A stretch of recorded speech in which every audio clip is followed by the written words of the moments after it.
Hey, and welcome to the I Fought the Lore podcast, the podcast where we try to look at things from a different perspective.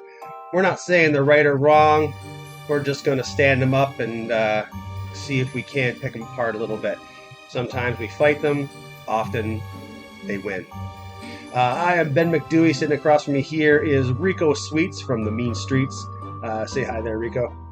Hello from the mean streets of Anytown, North America. That's right. I've lived it all. I've seen it all. And I guess I'm still living it all. Absolutely. Unless I'm a ghost. Which maybe I'm a ghost. How do you know? What do you know? What do we know about ghosts? Well, you know what? I mean, we don't know jack squat, but we can certainly, take a closer look at them and see what ghosts can do for us, both as people and as a society and through history. And, for something that doesn't exist, it certainly has an impact on, the way we see things and the way we do things. And yeah, I think we can find a couple of pretty good examples of that. Let's roll it back a couple seconds here where you said they don't exist. What do you mean they don't exist? How do you know they don't exist? Just because nobody's ever actually seen one or gotten, conclusive proof of one, doesn't mean they don't exist. No, other than that, absolutely. The complete lack of empirical evidence aside, no, I'm sure there's potential there. And a lot of people do believe in these things. Okay, that's fine, Live your life, believe in a ghost if you want. Try not to let it take over your life, because some people can make some really wacky decisions. You mean like try and get a podcast off the ground? Yeah. But hey, whatever, man.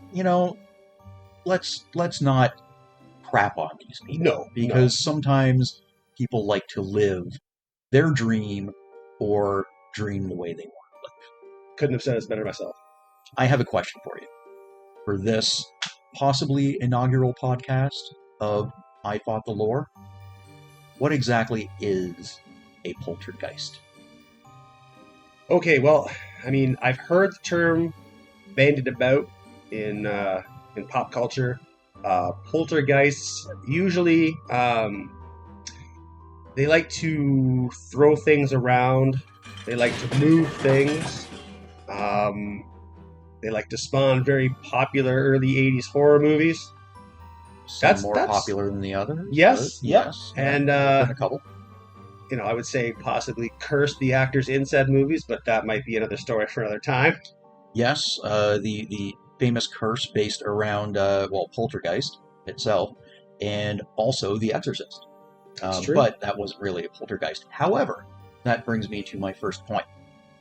A poltergeist, okay, the name comes from the German, loosely translated as noisy ghost. Okay? So it is a ghost that makes noise. It is a ghost that bangs things around. But can any ghost become a poltergeist?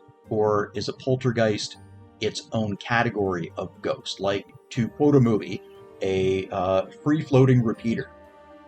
Right? Yeah. Just something that repeats the same actions over and over again.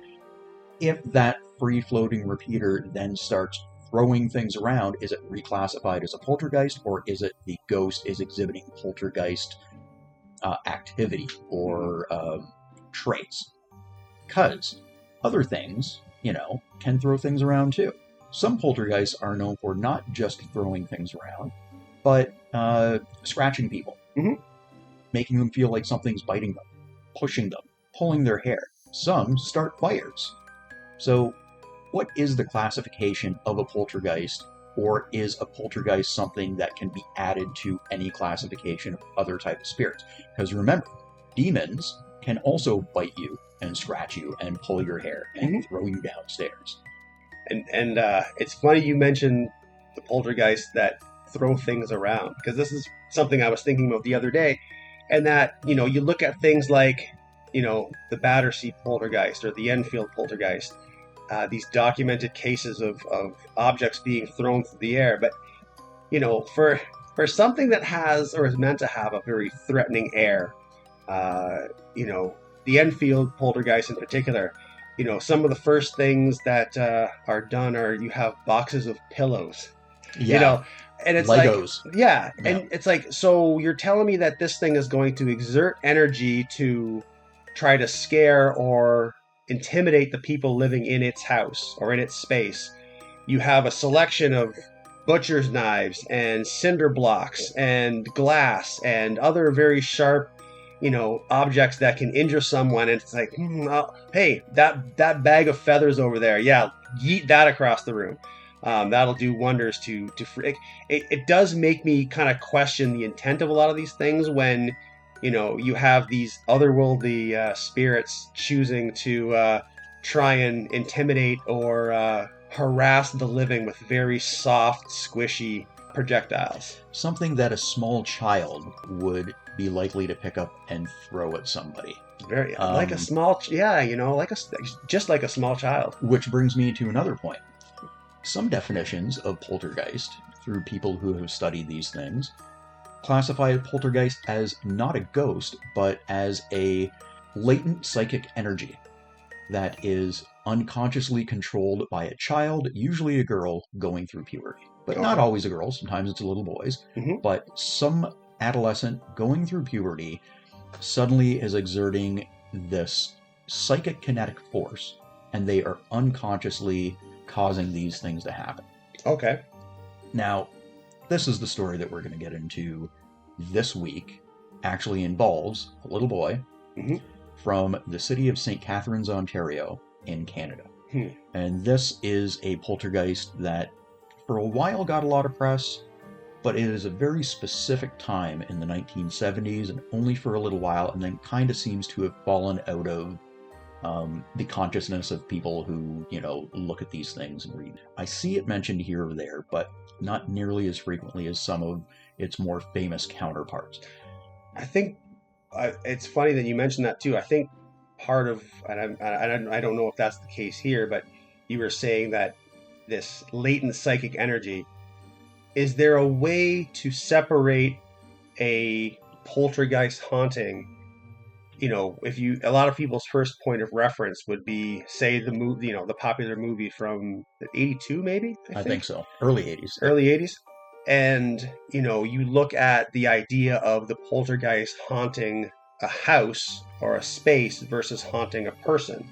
Something that links the two different definitions usually comes together at a point where both of them agree that there is a malicious nature to it, and it more focuses on a person, though it can affect many at once, say the whole family, but it's usually concentrated on one single person. So in essence, it seems a unifying point of both is that they sort of focus on haunting a person and not a place. So is that where you say that things sort of fall out of the public's attention because it's not necessarily a location that develops the reputation for the haunting, but it's the person. And if the person moves on or grows up or moves on with their life, it's not like there's a certain place that you can return to say, like, if you go here, things are still happening. A lot of these so-called haunted places, regardless of how old they are,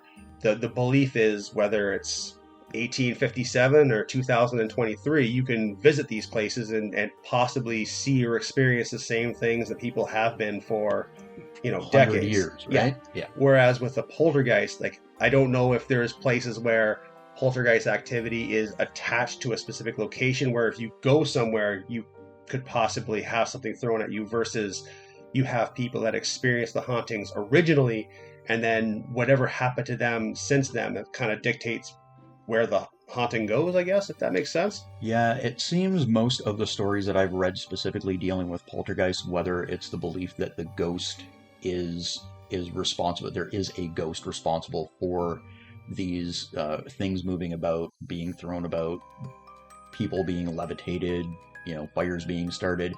When a specific individual seems to leave, most of the time the ghost goes with them. Same thing with the latent psychic energy theory, that when the person gets to a certain age or after a certain amount of time, it either slows down, stops completely, but it doesn't seem to stay at the location.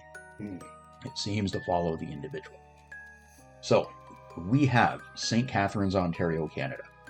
I don't know what the population of the place is now, over 100,000. It's sort of a medium city in the southwestern section of Ontario, I guess you'd call it. Yeah, in the Golden Horseshoe. Yeah, so it's about 20 minutes away from Niagara Falls. It's about an hour away from Toronto.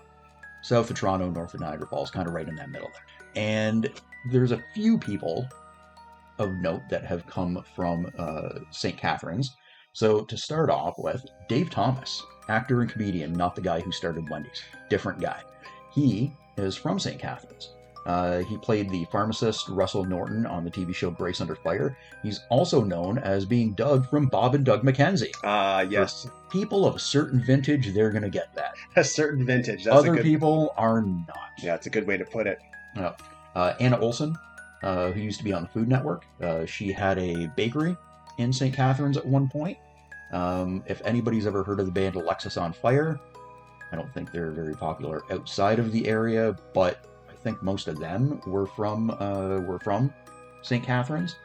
Neil Peart, the drummer and lyricist from Rush, he was raised in St. Catharines, and they've actually got a song called Lakeside Park, was written about where he lived in Port Louis. Did not know that. But really, those are the most notable ones that I found when I was looking up some of the stuff from the area. I got that from Wikipedia, by the way. There's others listed, but if you haven't heard of them, you probably won't have heard of any of the others either.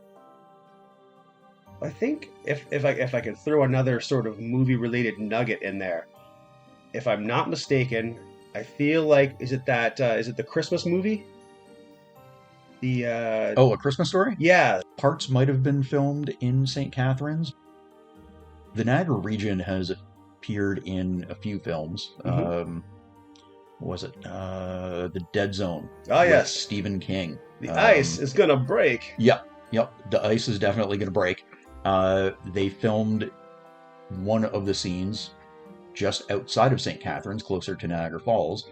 There's a scene with a tunnel where they find a body in the tunnel, and that was filmed at an area called Screaming Tunnels. And I believe there is a gazebo.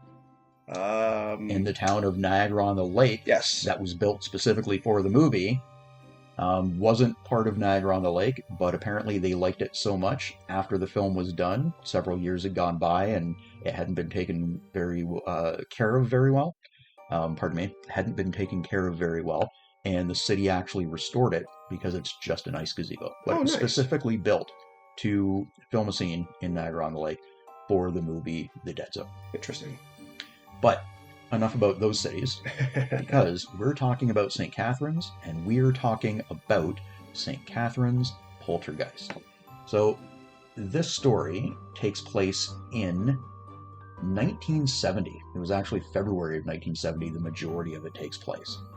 A lot of people will know of more famous characters from other poltergeist stories, but few people have heard of Peter, which is the alias of this young boy. He was 11 years old, and for several weeks in February of 1970, he was reportedly the victim of a poltergeist at 237 Church Street in St. Catharines. Coincidentally, while doing my research, I realized that room 237 in the Overlook Hotel in the film version of The Shining is also very haunted. 237, a real-life case of poltergeist. 237, a film version of a haunted room. Has nothing to do with anything. I just wanted to throw it in there because in the actual book by Stephen King, it was actually room 217. And if you're on the Stanley Kubrick conspiracy train, I believe it's also 237,000 kilometers to the moon, which is part of the whole hidden message thing and Danny's got the Apollo 11 sweater on. Yep. Oh my Lord. Just taking that rabbit hole just a little farther than it needs to go, but First episode we've ever recorded, possibly the first one that may ever be released by us, not a podcast in general.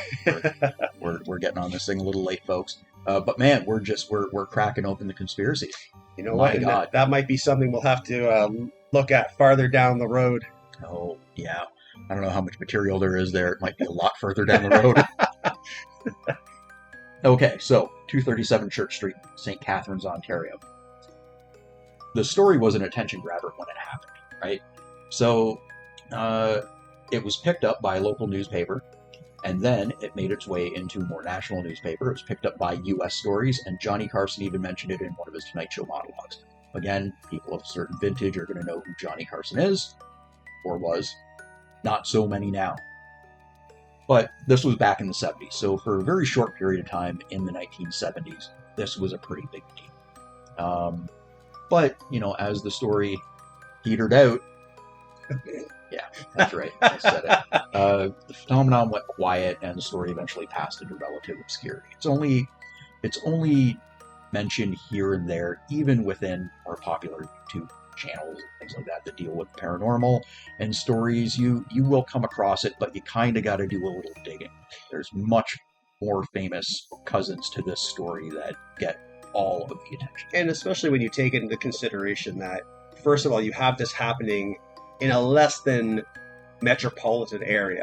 That we're not talking about, we're not talking about like the UK. We're not talking about some place in the United States where people are just much more aware of these places in general. You're talking about a small town in Ontario, Canada in the 70s, not really the first place anyone thinks of when they think of popular cases of hauntings.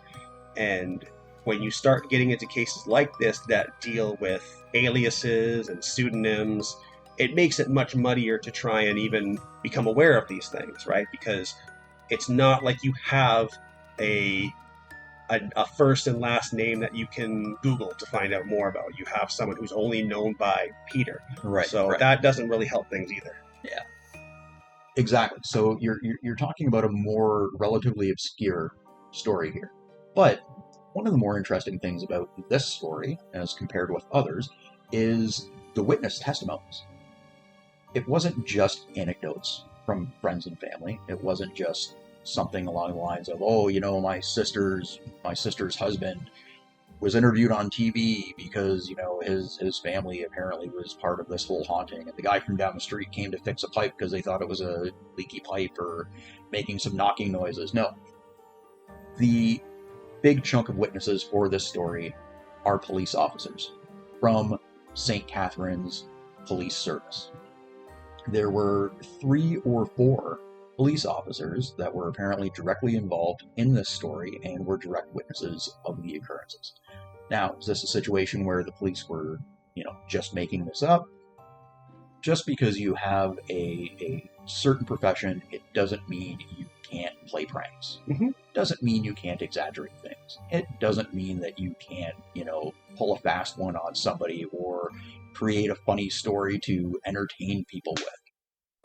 But also, there's apparently an official police report from 1970, February, that deals with this.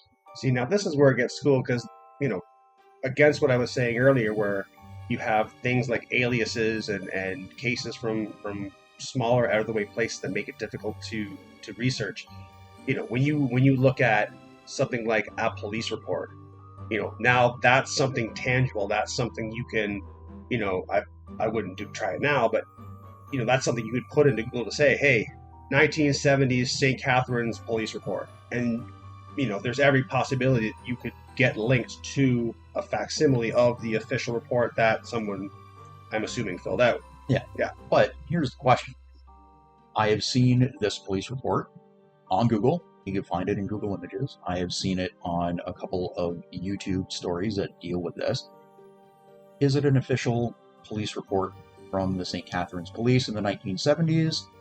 Looks official, but I've never seen a police report from the 1970s. I've never seen a police report from now. I have no idea what an official police report looks like, what kind of language they use in it, anything like that. Is this thing legit? Very possible. Is it fake? Very possible as well, because I couldn't tell you from, a hole in the ground what an official police report looks like. Now, the one thing I will say is, I'm not familiar with this story. I don't know how much evidence there is. I mean, we're looking at the 70s, so yeah, the idea of video and still photography is not going to be super accessible. I mean, people had like Polaroids and stuff, but I mean, they're not. Yeah. It's not something that's super readily available. So I would imagine. I don't know if the lack of photo or video evidence from a research standpoint in this would make the police report more or less important, because it would seem odd that of all the possible kinds of evidence you could have, the police report, like, I feel like there'd be sexier things to fake if it was going to be a prank, like faking a photo, faking a video, to of all that to be like, like, if we're going to try and make people believe that this is something that happened, what can we sort of manufacture that will make this believable? We could fake a photo, we could do some kind of cheesy video. No, let's fake a police report. Like, it does seem like a weird thing to choose if you're going to fake anything. So that, I find it odd that, yeah, like you say, like, of all the things that there could be out there that would point to this actually having happened, a police report is one of the stranger things you could find. True.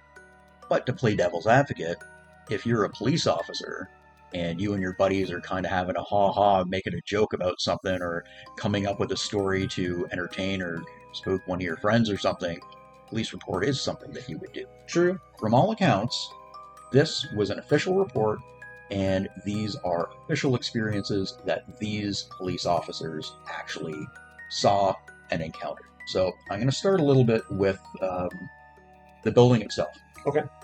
I've seen pictures of the building. It's apparently for sale right now. It is, according to the photos that I've seen, it is a 2-story yellow brick building.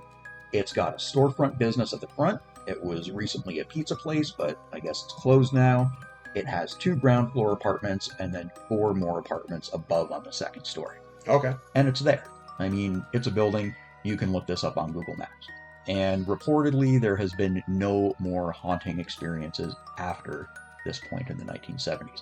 So, but it's there. It's a place. It's a place you can see on Google Maps. And if you go to St. Catharines, Ontario, Canada, unless they ripped it down in the last few months, the place is still there. Which is something I was going to mention too, is this idea of, the other thing that makes a lot of these investigations so hard to do is that the location in question is, 90% of the time is either private property that can't be accessed, or has long been since burned down, torn down, destroyed, and turned into something else. So to have a place that has this reputation, that has this backstory, and to have it still exist is pretty cool. Again, it's not the kind of place that, we're not suggesting anyone go and, break in to look around. But at the same time, it is kind of cool to know that this place, it's still standing it's still standing right exactly where it used to. It's still, for all intents and purposes, the building is still exactly as it was, 40 some odd years ago. Yeah, and if it was still a pizza place, I mean, I might go get a slice. But yeah, that's probably it. From the looks of the place, I'm not going to see about renting an apartment there. I didn't see any pictures inside, but I did see some pictures of the street, and it doesn't look like a great part of town.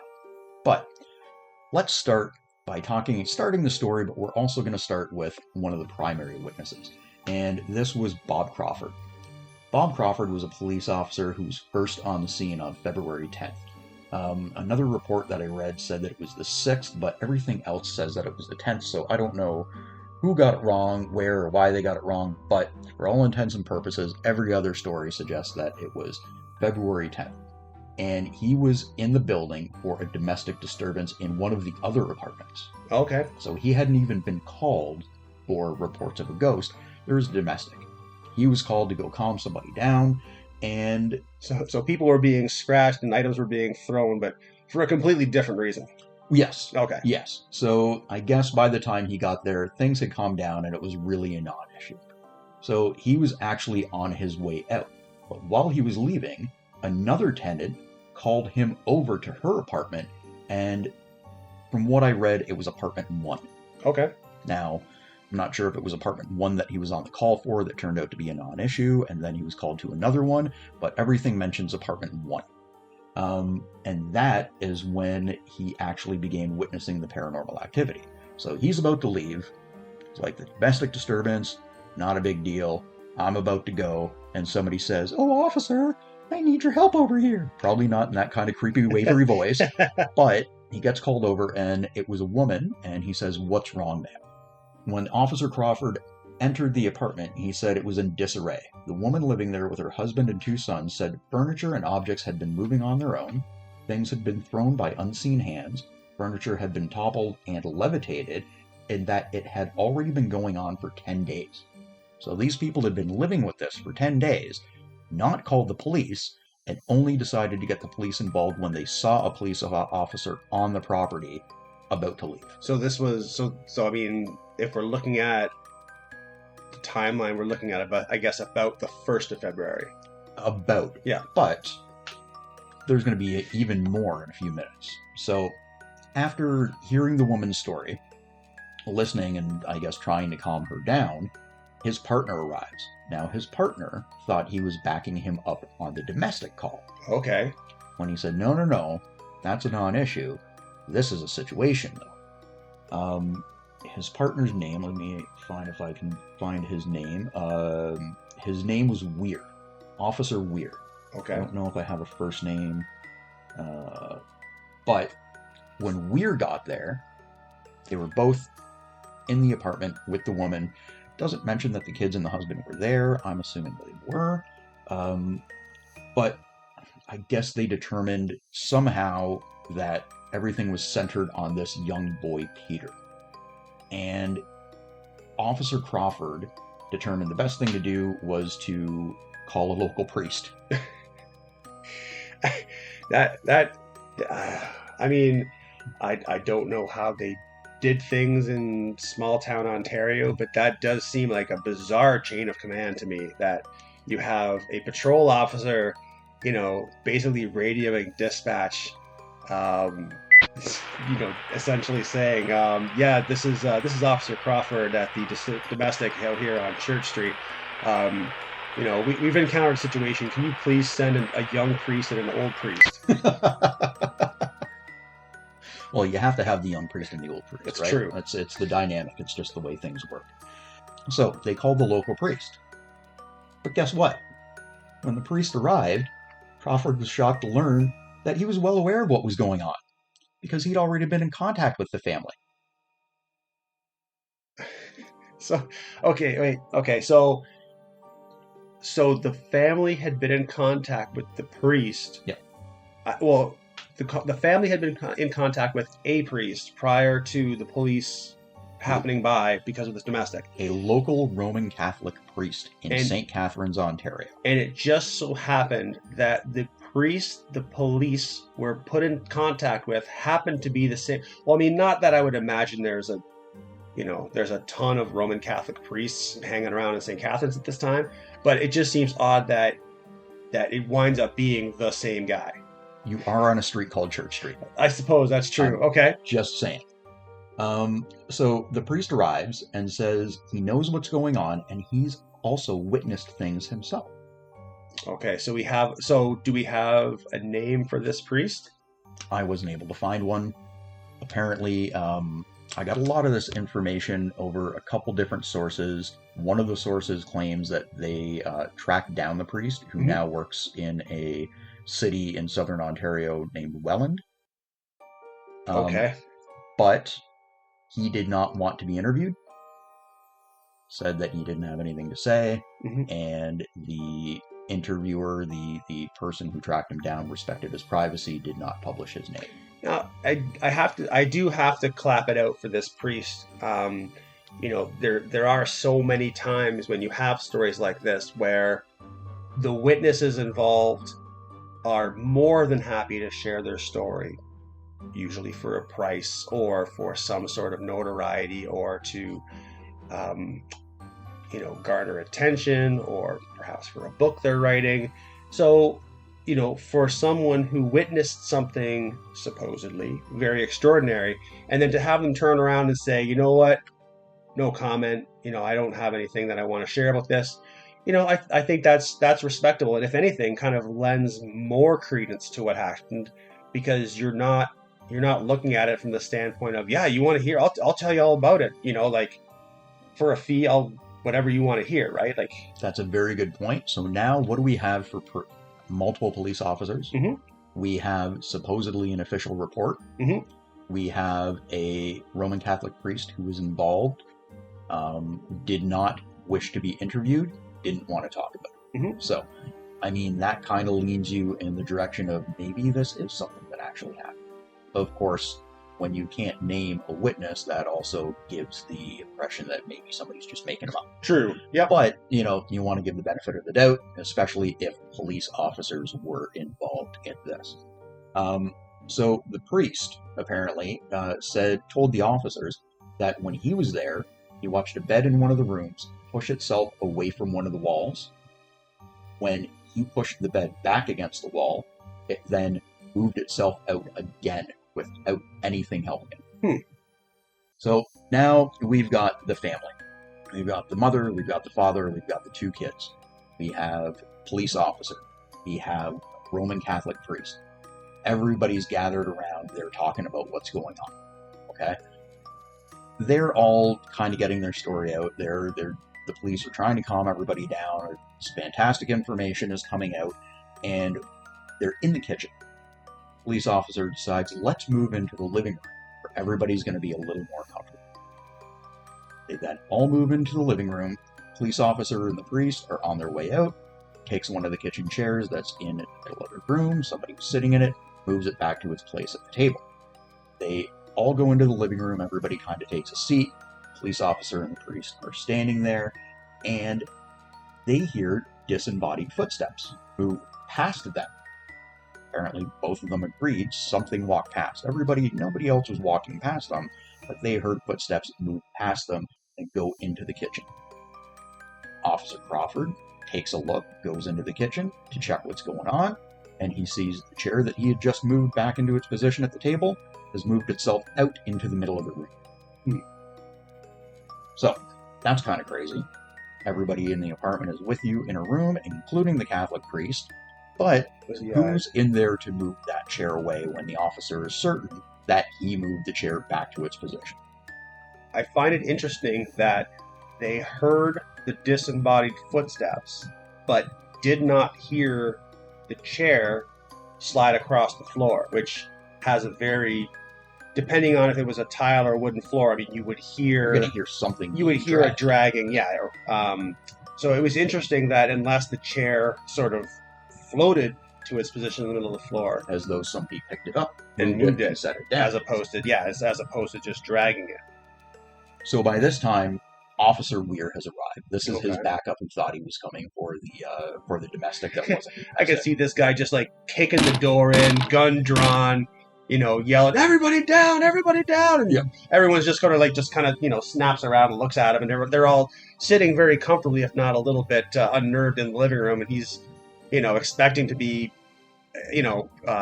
crash in some kind of a crisis, and is just looking around, and Crawford's like, "Damn it, Weir, would you put the gun away? Like, just relax, all right? Come here." Not again, rookie.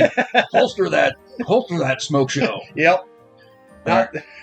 Which I guess fair play to Weir not really knowing what was going on, because I mean, even if he was kicking the door down to make some kind of action movie entrance, I mean, I don't know what good a gun would have done, given what the situation involved. So that's kind of funny. Well, man, there's going to be an upcoming story at some point that has to do with a particular location in London that I've always been fascinated with. And there's 3 different stories, and in 3 different stories, to confront the ghost, people bring guns.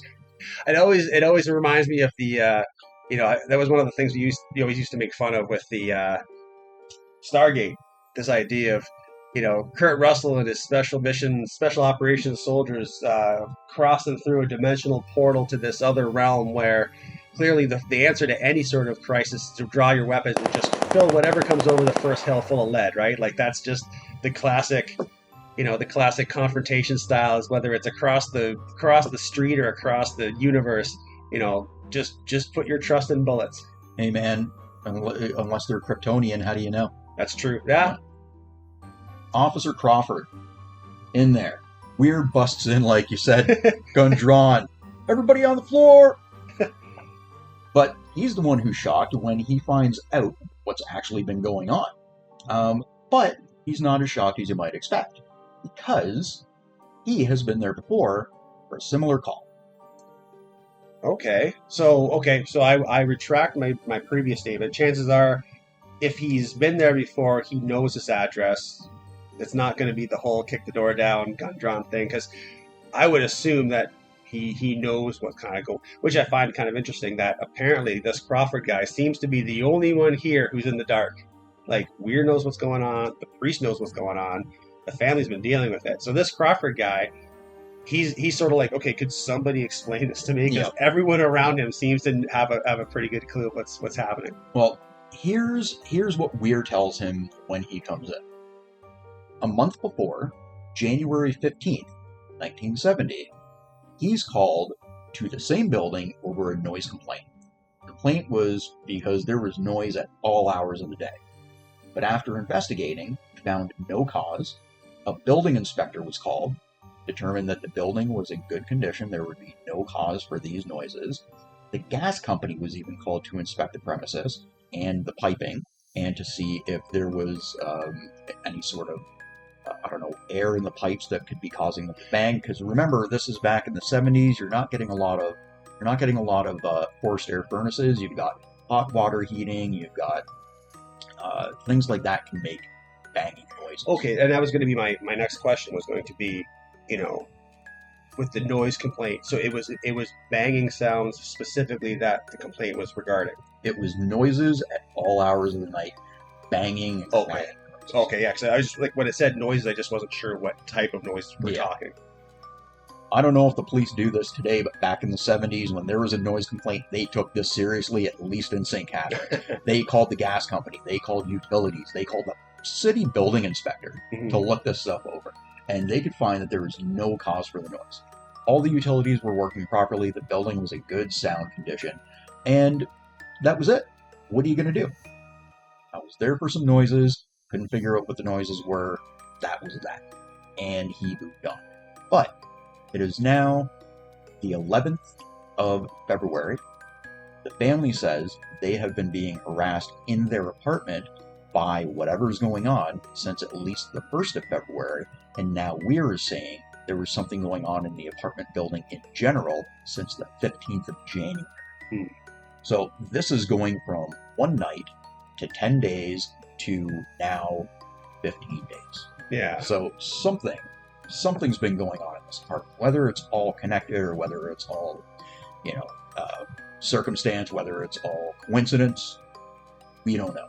But you've got 2 police officers involved, Catholic priest now, and that's not all.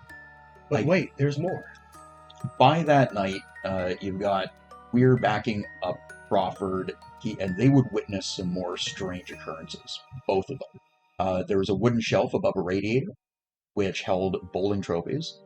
Weir claimed that the trophies began falling off the shelf one after another for no rhyme or reason, but it wasn't just they were falling over, it looked as though they were being tossed off the shelf onto the floor. So there was like a little arc to it. It wasn't just sort of like sliding to the front and then falling off. This was, there was a small kind of like they were up and over, like they were being... Yeah, that's what it sounds like. Weir was also in the kitchen and saw a clock on the wall slide itself up the wall and then back down the wall. One report said it unplugged itself and the clock slowly fell to the ground without crashing. Like it was being lowered, kind of. Like unseen hands.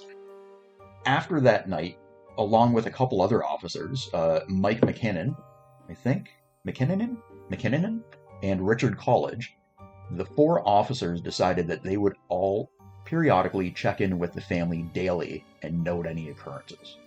And these 2 other gentlemen apparently noticed things themselves, were told things when they weren't there. So the following days resulted in several more calls, which were made to the police, and all of them seemingly witnessed more unexplained events. Officers claimed that the center of the disturbance was an 11-year-old son, Peter, and that when he walked through the apartment, pictures on the wall swayed back and forth as though it was in the wake of something. As he passed, like an unseen energy or wind was blowing things around behind him, shaking the pictures on the walls. Wow. They also claimed that the boy was shoved against the wall by an unseen force, and as he sat in a heavy chair, the chair was levitated, the chair flipped itself over and pinned him to the ground, and it took 2 police officers to wrench it off of him. At another point in the living room, multiple people were sitting on the couch, and the couch itself levitated at least a foot off the ground. 4 adults were seated on it, and one of them became so afraid they fainted. It's interesting, this idea of, if going back to the beginning, you mentioned this idea of latent psychic energy, and it's crazy to think that this latent psychic, like when I think of that, I think of this as being the kid is sort of the source of everything happening like externally around him. Yeah. But then there's clearly events where things are happening to him as well. So it's sort of like he's either being victimized by this power that he has within himself, or there's something other than just him that's at play here. Doing it. Yeah. And that's kind of where you get the 2 different schools of thought, or the more than 2 different schools of thought, where is it a ghost that is targeting you, or is it energy that you're creating but you aren't controlling? So it's doing what it's doing around you, and sometimes to you, without any rhyme or reason. There are other stories where it seems that one person would be the center of the activity, but the negative things were happening to the people around them. In this case, though, things seem to be happening specifically to Peter. They're mostly affecting him. One of the officers sat Peter down on his knee, and I don't know if it was to try to calm him down or just to see what was going to happen in proximity to the child, but an invisible force tried to remove him, and it took the full strength again of 2 officers to keep the child seated on the officer's knee. Wow. Yeah. At another point, Peter was laying in bed. The bed began to levitate. Scared the kid so bad he jumped off, and the bed floated back down to the ground. The officer came in to see what was going on, turned around to see if Peter was okay, and when he looked back, the bed was suddenly not levitating, but had been risen up, and 2 chairs scooted under the bed, which were then holding the bed up in the air. And it's interesting, the idea of, again, this, the bowling trophies aside, it's neat to think about this balance between, this ghost will throw or toss certain objects around very carelessly, but then move or raise and lower other objects very gently. Yeah. It's almost, you would almost expect that if this kid was to be levitated in the bed, and then he gets freaked out, jumps out of the bed, rather than the bed just dropping to the floor,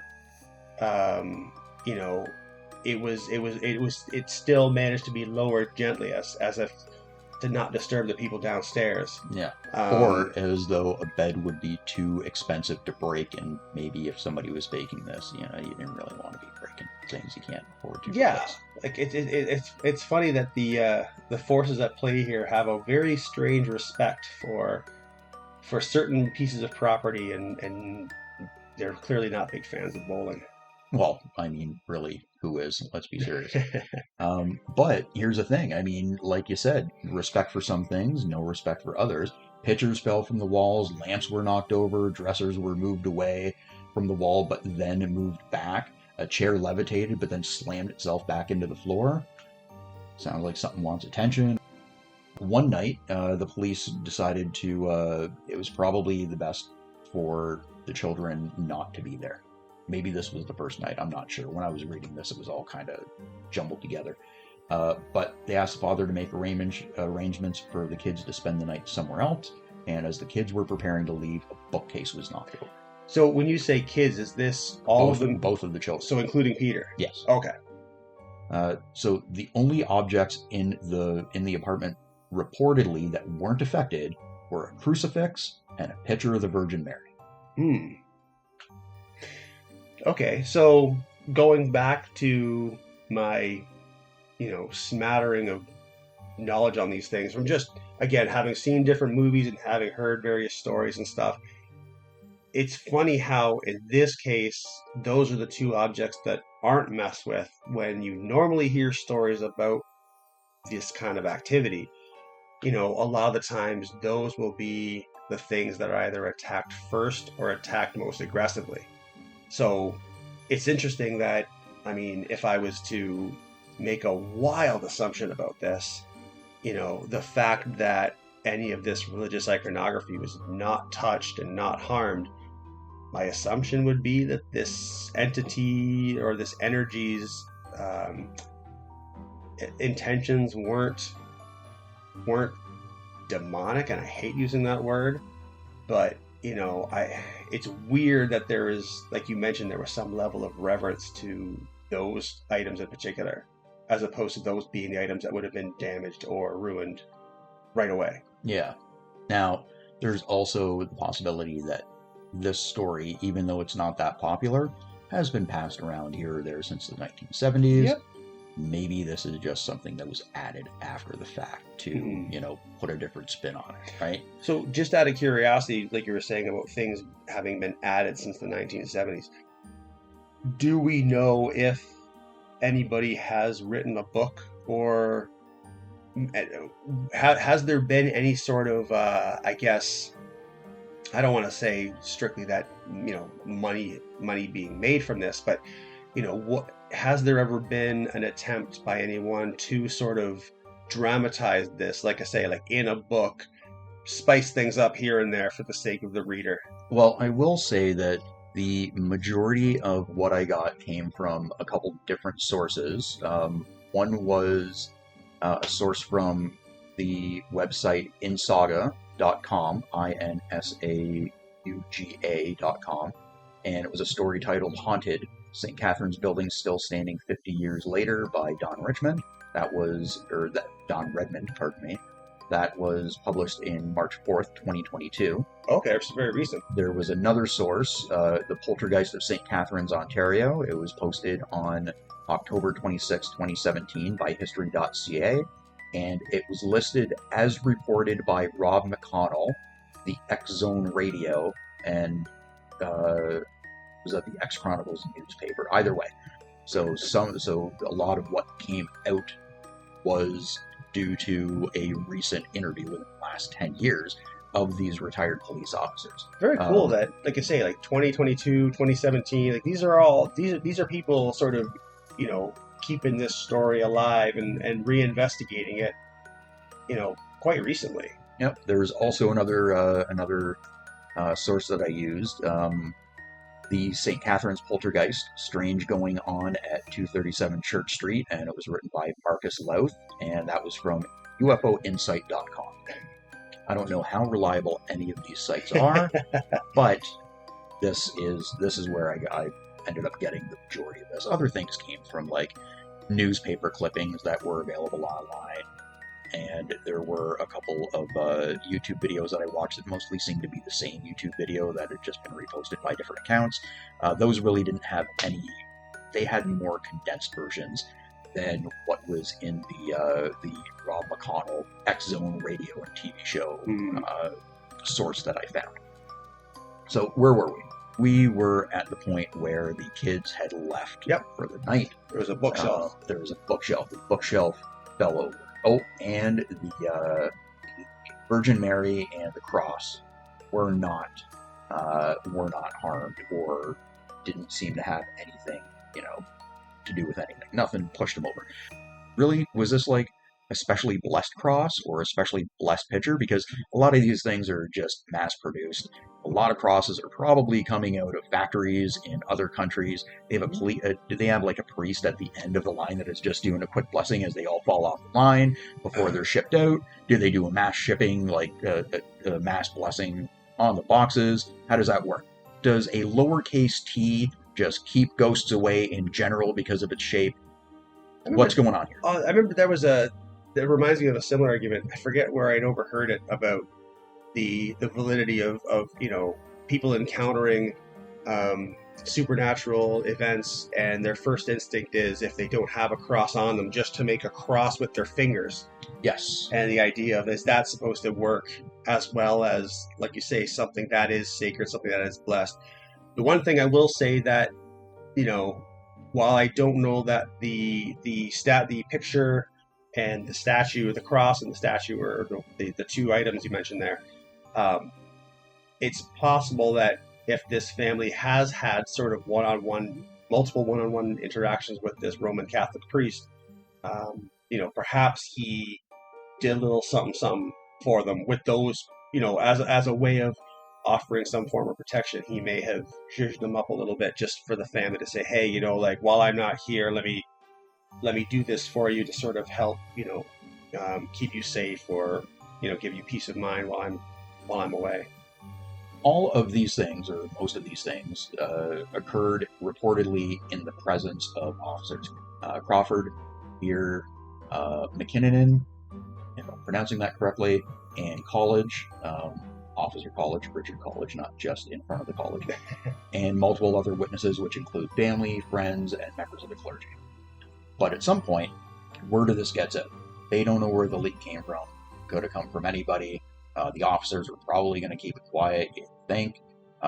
Roman Catholic Church probably isn't going around saying, hey, we got a poltergeist over here.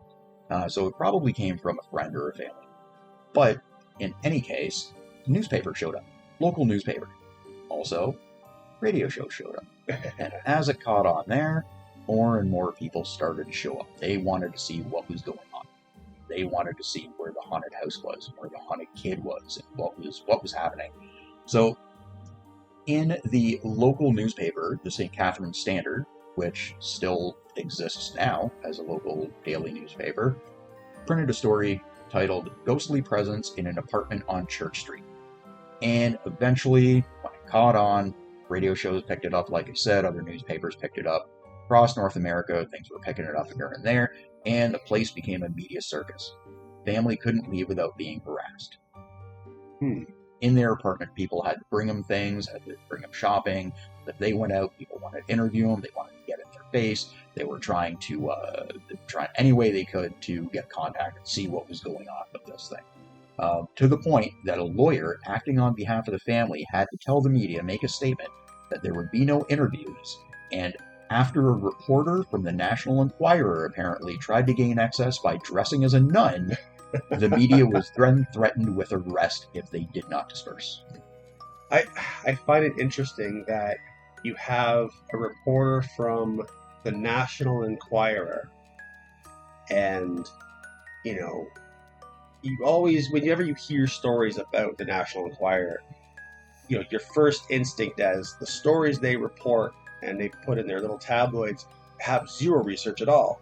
And yet here's a guy that wanted to research something for the Enquirer to the point where he went, quote unquote, undercover to get a story that 9 times out of 10, if you were even to look at the front cover of the Enquirer, you think that they just made it up anyway. Yeah. And then that's why we get things like Bad Boy. Yeah. So, unfortunately, there wasn't a whole lot the officers could do about the poltergeist. You can observe and report, but what are you going to arrest? Mm-hmm. Right? They did their report, which, again, we mentioned you can find on Google, whether it's real or not, I don't know. But, other than that, what are they going to do? Can't do anything, right? So, apparently, at some point, to get away from it all, the family had family members. I had read one thing that said it was a grandmother they went to stay with in Quebec. Mm-hmm. And when they left, nothing happened. Okay, so let's backtrack for a sec. If the belief is that the haunting was centered around Peter, yeah,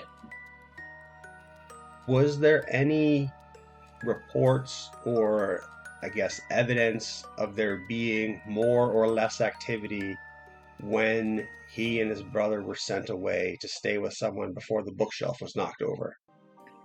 Like, is that where they first sort of got a sense that the activity diminished when Peter was not on the premises versus when he was? If the family goes away to Quebec and the haunting stops, did they realize that because the similar thing happened during the brief time that the two brothers were sent to live, or were sent to stay with somebody, previously? Well, there's no mention of that previously. If they left and went somewhere else, there's no mention of Peter hanging out at his friend's house and things getting knocked over there. Mm-hmm.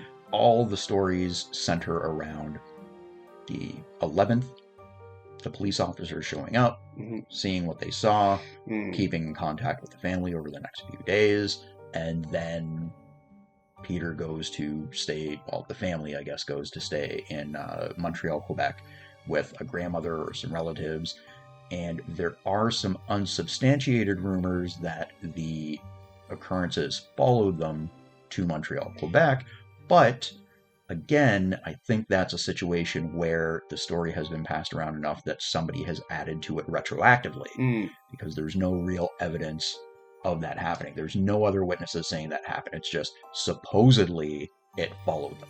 And one thing I find interesting about this, compared to other paranormal stories that I've heard talked about or read or listened to, is that you have a story here that centers on these 4 policemen as witnesses.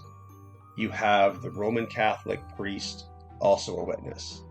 And they come in, as you said, they do what they can, but ultimately they can't arrest anything, so they leave. I find it interesting that in a story like this is one of the few stories, if not the only story I've ever heard, where you don't have an army of investigators, psychics, mediums, all these other people kind of coming out of the woodwork to, find out what it is and get some answers in terms of like getting evidence, getting video footage. Again, kind of going back to those other examples of poltergeists, whether it's in the States or in Great Britain, Which seem to be the only 2 places I ever read about actual poltergeist cases.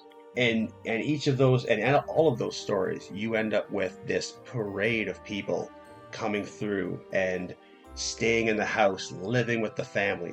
But yeah, I do find it interesting that whether it's because this is, small town Ontario, whether this is because it's the 70s, whether it's because maybe this story didn't initially reach sort of the levels of notoriety that maybe other cases did, you don't have this, like I say, this army of people showing. I mean, you had the media showing up, you had press, you had reporters, you got the police officers. Yep. But you don't have psychics and stuff showing up to try and sort of associate themselves with this, to say, oh, I'm here now, I'm sensing this kind of spirit, and trying, like, you don't have that army of people trying to communicate with it to try and so it's kind of neat that this managed to sort of become a thing, kind of hit its peak, and then kind of fade out of the public eye without that intense interest from the kind of the I don't know if pseudo-scientific community is the right way to put it, but yeah, like that group of people that seem to chase opportunities like this to, again, like, associate themselves with it, become witnesses to something, so that going forward they can say, oh yeah, I can tell you all about it, I was there, like, I'll be interviewed, sure, like, you want to talk to somebody, talk to me. So yeah, it's kind of neat that this case kind of escaped that level of attention. Yeah, and I think a lot of the other cases that you hear about that take place in the United States and Great Britain kind of have lived on, because you have those ghost hunters who were there, yep, and then will continue to talk about it and write books and all of that stuff, do talks. And from everything that I was able to read, there were no ghost investigators that showed up to this. In fact, the police, according to the police, things started to wind down. And by 28 days after it started, 28 days later, it was done. 28 days later. But apparently 28 days later, I'm thinking from the 15th of January, it was done. So when they were there on the 11th, things only continued to occur for another few days until 28 days go by. Things slowly started to peter out, and then apparently, supposedly, everything just stopped. Now, one of the police officers, for some reason, liked to point out that 28 days is a lunar cycle. Interesting, okay. I don't know what that has to do with anything. Was it a full moon on the 15th? and then a full moon 28 days later, or it was mid-moon to mid-moon. Mhm. Maybe it was no moon to no moon. Maybe everybody was getting mooned. Don't know, but it was a lunar cycle. I don't really know if I think that has anything to do with anything. Yeah, It was the 70s. People believed a lot in astrology and that's true. all that stuff. Maybe it has something to do with it. Maybe it doesn't. But that was it. They experienced these things. They wrote a report on it, Mhm. and then eventually it all slowed down and stopped. So that was in February of 1970. Yes. Do we know how much longer Peter's family stayed there? Or like, are you saying that after the 28 days, the occurrences slowed down to a stop, and then that family continued to live at that address like for another X amount of months or years, just like unbothered, like unharassed, I guess? Or did they move out of that place at this point? Now I don't have anything in my notes, so nothing jumped out to me to do with that. Well, because he said now the moving to Quebec, is that you're saying that was Just went to stay with relatives. Oh, okay. So Yeah. that wasn't they It's didn't okay. because there were so many media people there, and Mhm. so many people from the area were showing up to get a look at the haunted house that they were being bothered enough that they decided to take off for a little bit and then come back. I think they went away for a weekend or something. Oh, okay, And then okay. they came back. Things had calmed down a little bit, but yeah, then everything had started to slow down, and it eventually stopped. And that's really, from what I can find, where this case ended. Interesting. So it wasn't even a sense of the haunting stopped when Peter left. It's that it got to a point where Peter was still there, but whatever was affecting him had run its course, or had, Sounds like yes. interesting.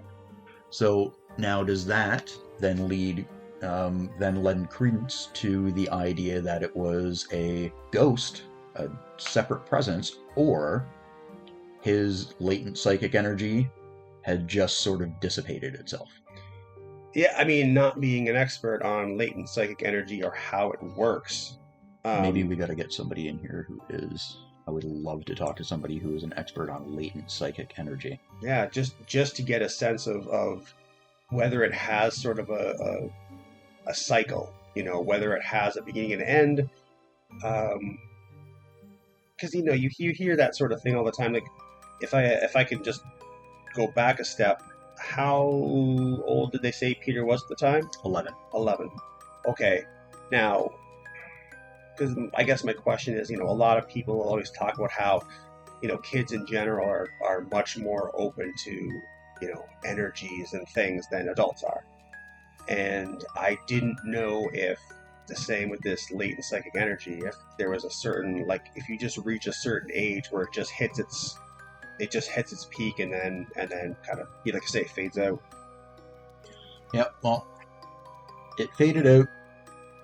Nobody reported any ghostly occurrences there publicly. Mhm. After that, building still stands, Mhm. but reportedly the building itself isn't haunted. But you bring up a good point.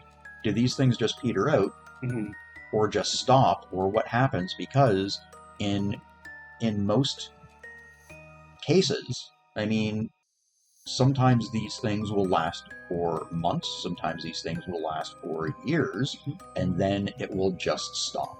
Yeah. What causes it to begin, but also what causes it to stop? If it is a ghost, why did the ghost decide, well, I've done what I needed to do, got my point across, I got to go somewhere else and do something else now? And that's where you, like, going back to the idea of these paranormal investigators and these psychics and stuff. Like, a lot of the times they're, the role they try to play is, if we can communicate with it, we can find out what it wants. We can find out what its purpose is. We can find out what it's trying to achieve. Because as you just mentioned, for this ghost to be like, well, got my point across. Nobody knows what that point was, but you know what? I feel confident that I've levitated enough stuff that they got the idea, so I'm going to move on. and again, I don't know at what point I should start or stop playing devil's advocate, because when I think about things like that, I immediately start to question the idea of, other stories, other tales of poltergeists and things like that, and the usual poltergeist playbook at some point has someone being possessed, and when that possessed person starts to try to play the role of the spirit doing the haunting, everything goes tits up because they can't do it convincingly, or they just make a mess of it, and suddenly all credibility goes out the window because you have somebody trying to play the role of the spirit and just not doing a convincing job. And again, I look at things like the Enfield or the Battersea, where if you have a young person who's being possessed, you have a young person playing, a malevolent spirit in the way that only a young person can, with a young person's intellect and a young person's knowledge, a young person's vocabulary, and it really kind of takes the wind out of the sail. So in a case like this where we don't have that element, we don't have the researchers, we don't have the psychics, we don't have that obligatory possession, where suddenly the spirit is vocalizing its intentions, whether... And I think I know exactly what you're talking about, because Battersea has all of those things. Yep. You've got the investigator who seems to so badly want it to be true. Yep. And then the further and further it goes, they're getting this evidence, and then suddenly there's historical actors who are coming into this, and other the ghost of the Prince of France, and the daughter who it seems to be centered around is... There's magazines in the living room that has a play or has a story about the Prince of France, and suddenly it just shows up in this story. It's almost like there was nothing else to tell, and the investigator didn't want to leave, and the little girl didn't want him to leave, and just had to start inventing things and talking in this voice and mentioning these names that she's just seeing around the house. So convenient. That have absolutely no connection to the house or where this is happening. Yeah. It's well, historically speaking, there might be a very thin, razor thin connection to where they are, but nothing that would satisfy, any like a thorough explanation of why, the exiled prince of the King of France is haunting the house of this. Anyway, to get back to St. Catharines, Enfield is where all the French exiles went. Maybe I don't know. But getting just to revisit this idea of churchery, not to knock this story down, but I do have to say that when I think about the lack of any sort of psychic researcher or mediums or anybody like that in being involved in this, I can't help but feel like that may have been a conscientious choice, because you kind of have to keep the circle of witnesses small so that the story stays consistent, so that everyone... That is a very good point. The script stays intact. You don't have other people coming in and injecting insane details and additional, I guess, background, and throwing a story out of control, which again seems to happen so often with these cases where they get to a point that, suddenly, you have to have somebody get possessed, and you have to have somebody start offering up explanations and reasons and things like that, and trying to be the spirit.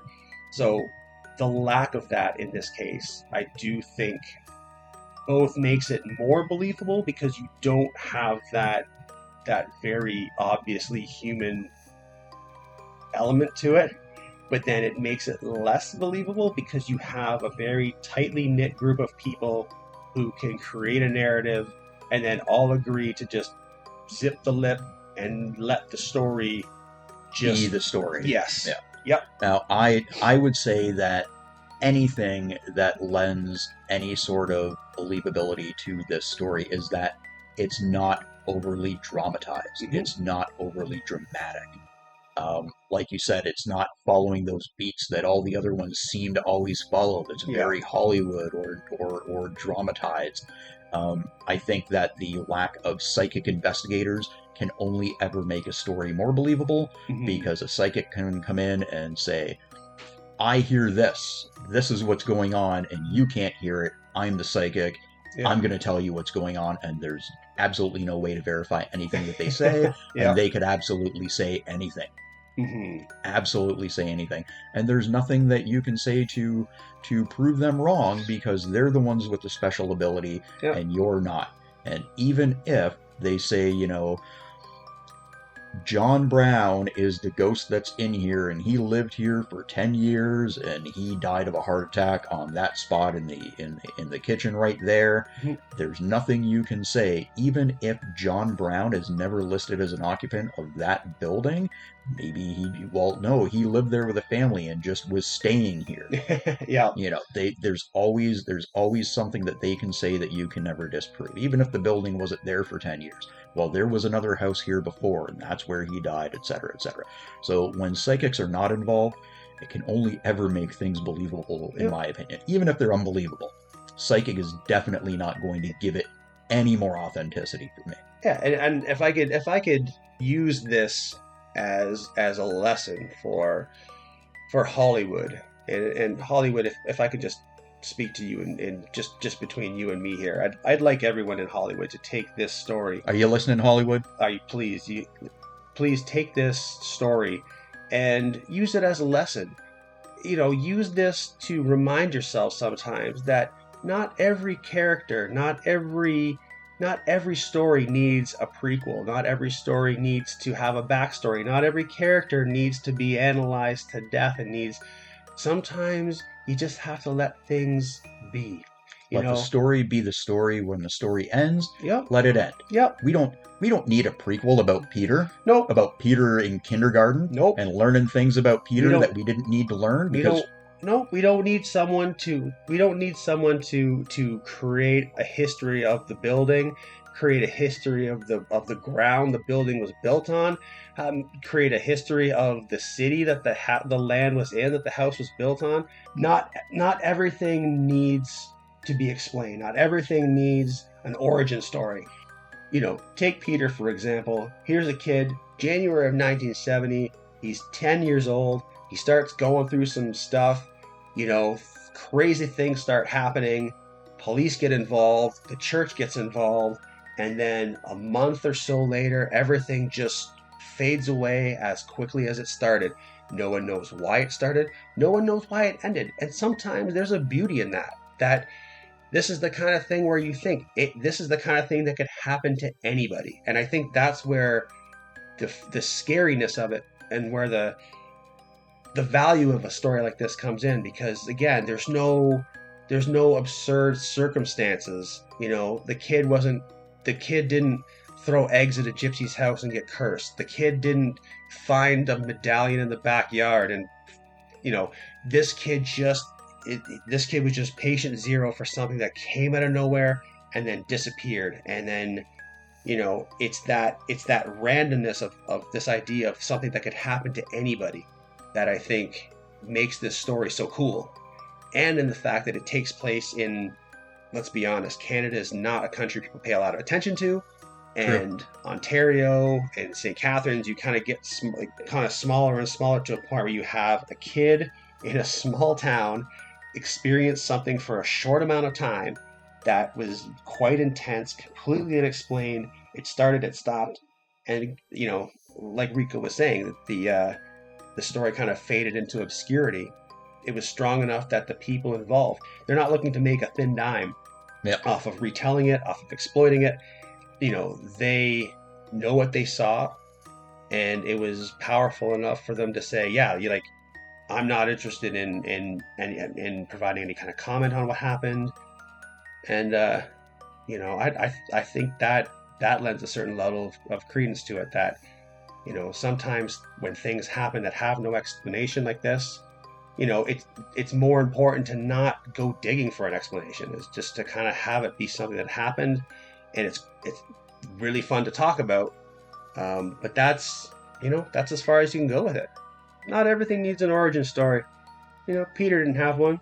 I have Googled the police report. Oh, okay. It just says Police Department, General Occurrence Report. Okay. There's no name for any city. If it is a police report for the St. Catharines Police Department, you would think it would say St. Catharines Police Department. Now, the top of it does kind of look like it's a little cut off, but it doesn't look, for as close as the words police department are to general occurrence report below it, if it said St. Catharines above it, the way it's cropped, you'd think that you would have seen the bottom of some of the lettering of St. Catharines. The name St. Catharines would have to be up considerably higher to be cut off by where it starts. And I mean, chime off in the comments if you're in law enforcement, but I would expect there'd be some kind of a crest, some kind of an emblem that would denote this as being from a very specific, jurisdiction. So here's what we have here. It's hard to read because it's so small. It says House Phenomenon. There's a date of February 10th, 1970, 237 Church Street. There is a name blocked out that says 11 years. I am assuming that is the age of the victim. Man, I really wish that this was like in high def or something so I can read what it says. Because I can see the typing and this was done, it looks like, with a typewriter. But the little sections that have their little headings where you put specific information, it's just too small to read even if you zoom in. It's not detailed enough. But it does say this is not for press, repeat, not for press. Was that something that you put in your police report when you're doing it? So in the actual report typed up, it says, I attend this residence at the AM time on the first call and was assisted by PC Batarsky. Batoraski, it looks like it said. Batorsky? Oh, yeah. While I was there, in capitals, I witnessed some phenomenal occurrences which I have attached to this report. That was the only sentence that was all caps. At 9 p.m., I proceeded to the residence again with B.C. Crawford, where we again witnessed some very, something's crossed out, unusual things taking place. Between the time of the two calls, I contacted Mr. Bradley, the city inspector. We both agreed that the cause of these weird occurrences were in no way connected to the actual building structure itself. My only solution to the occurrence that the boy Peter, all the occurrences surrounded, has been inhabited by the spirit of Poltergeist, which again, Poltergeist is all capitalized. This is a spirit which inhabits the body of a young child about to enter the phase of puberty and has been described as a mischievous spirit that does not generally seriously harm anyone. People who have witnessed these occurrences are PC's Weir, Crawford, I can't read that. Helenin? McCullonan? Oh, that's an MC. Yep. Okay, I thought that was College and other PCs have attended. Briefly, this boy can sit on a chair without being thrown off, and items are hitting him for no apparent reason. I, the writer, witnessed the boy being thrown at least a dozen occasions, including while I was with PC Crawford. And in capitals, attached is detailed report and witness names. Sergeant Taylor. What I find interesting too is that this police report, I mean, if that's what this is, do they often take the time to explain what supernatural phenomenon is? Yes. Yeah, I don't know. Which I thought was kind of odd that you'd think that if you're saying it's a poltergeist, that should be enough. I mean, you shouldn't really need to say, hey, by the way, if you're reading this and you don't know what a poltergeist is, here's an explanation. Yeah, here's an explanation. This doesn't sound like it's specifically written for a police report. No. It sounds like it's written to back up a claim. And that's what it feels like to me. And what's interesting is I don't, chime off in the comments if you were working in St. Catharines media in the 70s. I don't know that these reports typically had to be identified as not being for press. Yeah. And then to have that repeat, not for press, as if writing it once wasn't like, oh, they only wrote not for press once. They didn't really. I mean, I know now when the police write a report, that is private. You can give a copy of the report, I believe, to the individual so they have a copy of it, or they can request one at a further date. They don't always get a copy of the report immediately. The police write the report. The police report stays in either the court system or the police office, and when they write a press release, they write a specific press release. Yeah. I don't know, in the 70s, maybe they're just handing out reports right and left. I don't think that was ever a thing, probably, at least within the 20th century, that you would just be handing out reports. You would do a specific press release to release to the press, because you can't put names in there. You can see Peter's real name is redacted, but then below, when he writes out the actual report, he gives Peter a name of Peter. Why would the report state at the top a redacted name, but in the body of the report not include that redacted name and make no reference to this is a pseudonym? This police report, for being one of the few pieces of physical evidence to support this, almost raises more questions than answers. Yeah, I think it's the only piece of evidence that I've come across for this. Literally the only piece of actual evidence. It does look fairly generic. I mean, even just a quick Google thing. Well, like you can bring up, like templates a very generic template for anything. So what do you think? Now, the podcast is called I Fought the Lore. That's true. But in this case, does the lore win? I would have to say that in this case, the fact that people are still bringing it up as early as last year, the fact that no one has gone on to do speaking tours, any kind of speaking engagements, no one's offering interviews about this. We're so conditioned to believe that people who have experienced things like this, the next logical step for them afterwards is to say, hey, there was a chapter in my life that was very difficult to live through. Ergo, I'm going to try to monetize that and at least make the rest of my life better by speaking about my experiences for a fee. Whether that's to a book deal or a movie deal or some kind of a convention. The fact that that isn't the case here, the fact that these people have, they stepped into the spotlight briefly, they had their little flirtation with fame, and from all accounts, shied away from it. Yeah, I fought the lore, but in this case, the lore won. Even the people who were there aren't talking about it and haven't talked about it for like 40 years. There's still something compelling enough about this that people, are still bringing it up now. Yep.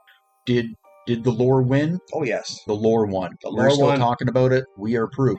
Yep. That the lore won out, because as long as people are still talking about it, yep, the lore keeps on going. All right, so this is us signing out. Ben and Rico Sweet signing out for I Fought the Lore podcast. We hope you enjoyed, and hey, maybe one day we'll get a sponsor, or maybe one day we'll get an actual listener. We'll see what happens. Maybe nobody will ever hear this. Fingers crossed. Fingers crossed.